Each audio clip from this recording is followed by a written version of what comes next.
Hey guys, this is Austin, and today I'm here with a recap of the BlackBerry 10 launch. So not only did they announce the brand new operating system, but they also announced a pair of new phones to go with it. So let's take a look. Starting with the phones, they announced one with a keyboard, which is going to be the Q10, and one without the keyboard, which is going to be the Z10. So I think the Z10 is going to be more of the mainstream option, as it does have a 4.2-inch touchscreen, as well as a pretty good looking design. It is packing some pretty decent specs, however. So that 4.2-inch display has a resolution of 1280 by 768, giving it a very high pixel density comparable to what you would find on the iPhone and some other high-end handsets. And on top of that, it also is powered by a dual-core 1.5 GHz processor.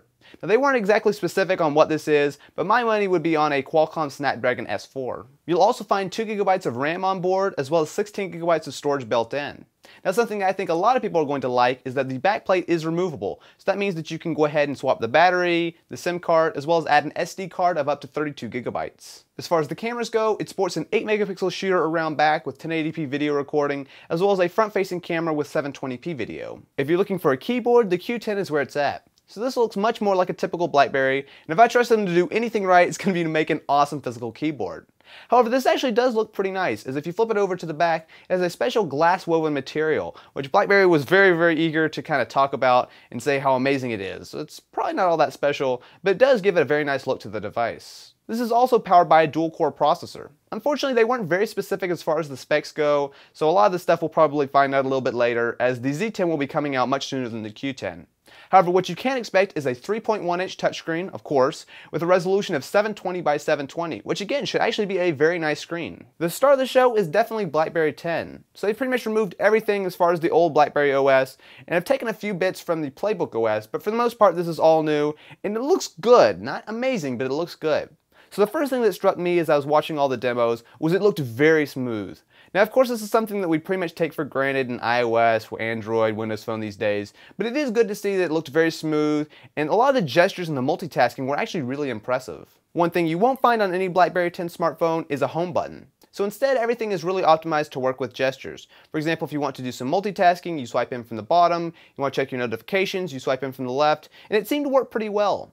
On top of that, it's also really optimized for one-handed use. So for example, the keyboard which they showed off, of course the touch version of it, looked really responsive and way ahead of anything else that's out there. So for example, you could just not do any spaces, and it would be very smart as far as figuring out what you're saying. One of the big things they were talking about is BlackBerry Hub, which basically integrates all kinds of information into a single spot. Now this is hardly a new idea, however it looks like they did a really good implementation with this version. So basically it takes a lot of different information, for example Facebook, Twitter, LinkedIn, but it also takes other things, for example calls, emails, texts, calendars, and it all puts it into one spot. So if you want to look up some information on one person, maybe like a contact or whatever, well, it will populate all the rest of the information and it'll all be available in one spot. So for example, you could look up a person's email address, shoot them an email, then tweet something, go check on LinkedIn, all from one spot, and it looked really nice and smooth. BBM also now has video chatting built in, so it looks pretty much like FaceTime, nothing all that revolutionary, but it is a kind of a nice feature to add. And on top of that, something I'm a little bit more excited about is the fact that you can screen share using BBM video chat. So this is actually something really cool. Of course, screen sharing has been around on the desktop with Skype and that kind of thing, but be able to actually do that from your phone is really cool. It also looks like apps are going to be well taken care of. So BB10 will be launching with over 70,000. Now of course most of these are probably not going to be all that high quality, however you will find quite a few of the standard things you would expect, including Twitter, Facebook, Skype, Kindle, and much more. On top of that, it also does have support for Android apps, sort of. So basically it ships with an Android 2.3 virtual machine. So when you want to do an Android app, you can kind of make it work, but of course running in a virtual machine probably not going to give you the best performance. But the possibility of using Android apps is there. The BlackBerry Z10 will start to go on sale around the world over the next couple months. So for example, in the UK, it actually goes on sale tomorrow. However, if you live in Canada, you're going to have to wait till next month. And for the United States, you're going to have to wait until March, where it will be launching both on AT&T as well as Verizon for $200 on a 2-year contract. Anyway guys, I'm curious to know, what do you think about BlackBerry 10 as well as the new phones?